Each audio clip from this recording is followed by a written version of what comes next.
మధ్య period స్టోరీలకు demand బాగా పెరిగిపోయింది.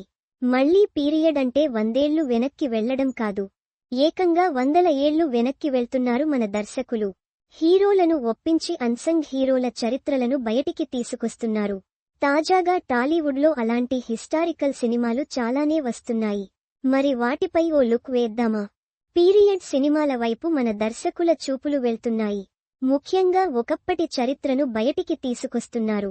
అప్పట్లో తన 100వ సినిమా కోసం 1వ శతాబ్దపు గౌతమీపుత్ర శాతకర్ణి కథను ఎంచుకున్నారు. అలాగే తాజాగా గోపీచంద్ హీరోగా సంకల్ప్ రెడ్డి తెరకెక్కిస్తున్న సినిమా 7వ సెంచరీ రాజుది. ఈ చిత్ర టీజర్ విడుదలైందిప్పుడు. 7వ శతాబ్దపు చరిత్ర మరిచిన రాజు కథను తీసుకొస్తున్నారు సంకల్ప్ రెడ్డి.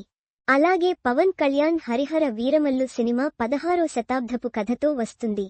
నాటి ఔరంగజేబు పాత్ర కూడా ఇందులో ఉంది. కోహినూర్ వజ్రం చుట్టూ ఈ కథ సాగుతుంది.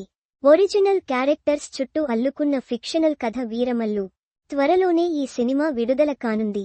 విజయ్ దేవరకొండ సైతం ఇలాంటి పీరియడ్ కథతోనే త్వరలోనే రానున్నారు. రాహుల్ సంక్రీత్యన్ తెరకెక్కించబోయే సినిమాలో 18వ సెంచరీ నేపథ్యం ఉంటుంది. 1854 నుంచి 1878 మధ్య జరిగిన ఓ యోధుడి కథ ఇది. ఈ సినిమాను భారీ బడ్జెట్తో మైత్రి మూవీ మేకర్స్ నిర్మిస్తున్నారు. గతంలో టాక్సీవాలా ఇదే కాంబినేషన్లో వచ్చింది. నిఖిల్ ఈ మధ్య ఎక్కువగా పీరియడ్ కథల వైపే వెళ్తున్నారు. ఈయన నటిస్తున్నది ఇండియా హౌజ్ 19వ శతాబ్దపు కథ. 1900 సమయంలో జరిగే నేపథ్యం ఇది. ఇక స్వయంభు కూడా పీరియడ్ డ్రామానే. 18వ శతాబ్దపు ఒడిస్సా యోధుడి నేపథ్యంలో ఈ సినిమా తెరకెక్కుతుంది. మొత్తానికి మన హీరోలు కథల కోసం సెంచరీలు దాటేస్తున్నారు.